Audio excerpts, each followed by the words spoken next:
Hey, you guys, I just want you to know something, all right? This is what we need to do as light workers right now. As they're pushing peace, we need to start because we know the younger generation has higher vibrations.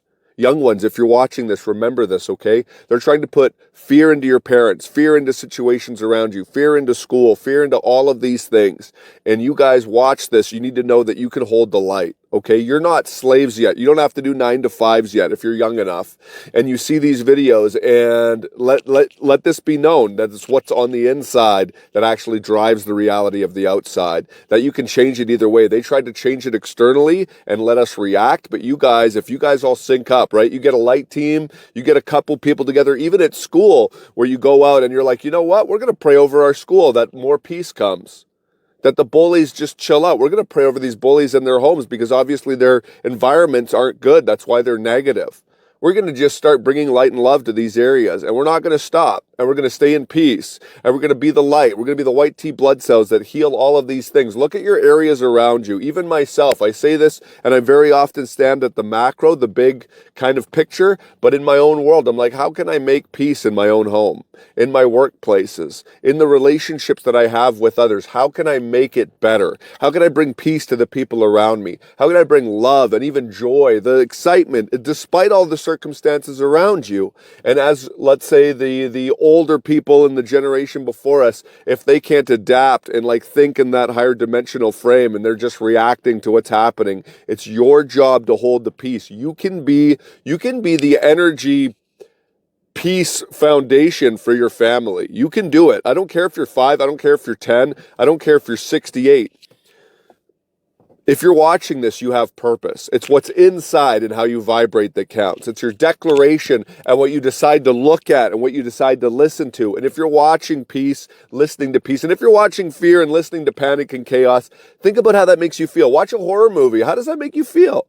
I'm not saying watch a horror movie, but I'm just telling you, the vibrational energy gets picked up so subtly. That's why before they were saying, don't do, GTA 4, and people say it's not that bad, but that's because we weren't taking it seriously. But when something actually affects us on a vibrational level, that's when it starts to become reality. So if you're just playing a game and it doesn't matter to you, it probably doesn't actually matter. But if you're like watching a movie and it's freaking you out, it actually is changing your reality to be more fear-based. So just remember that. You can be the peacemakers wherever you are. You don't have to keep the peace and pretend to be everybody's like keep everyone happy and compromise your own beliefs. No, that's not what I'm saying. What I'm saying is on an energetic level, you can bring God into your house. You can bring Jesus into your house. You can bring angels into your house. It's our job to learn how to vibrate and operate in the spirit realm. And trust me, everyone's on deck now. You look around us, it's peace at all costs. We're doing the push-ups here. We're in like overtime, 7th round. And you guys need to know that we're going to make it. You guys have to keep pushing. Stay close to your light, fam. Stay away from anything that's causing you to drop vibrationally, because right now we're in the test. Like I just got sick last week and I'm like, I never get sick. And I'm like, oh yeah, I'm like succumbing to some of this stuff and I'm letting it affect me. I'm like, okay, back to the gym. Let's go. We got to stay in tune with what's happening here. We need to actually be very careful and we need to be very conscious about where we stand vibrationally. We need to listen to our bodies. We need to listen to our higher minds, our spirit man that's connected to God. And once we continue to do this, right, even put reminders in your phone. And this guy was telling me yesterday on a live, he has this reminder, and as soon as it comes on, he remembers to breathe deep and open up his heart. And that's his reminder to him to be the most open-hearted, loving character that he can be. And I'm like, that's beautiful. And they just go off every 3 hours. Ding, remember.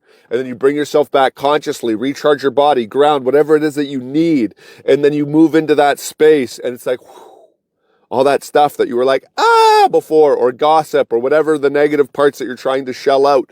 Remember, light and love for the win, friends. Humble hearts for the win. No one's better than the other. We're all doing this vibrationally. We're all doing this as a team. We're all towing the line. It's us together that does it. It's no one before the other. There might be people that are voices. I might be a voice in this space, but I'm telling you right now, I love you all so much, and some people are doing so much in the background that can't even be quantified. And we need to recognize that spiritually, intuitively, that we're actually all still pushing forward, and we're winning. The reason why they're freaking out, we're winning in spades. Stay strong out there.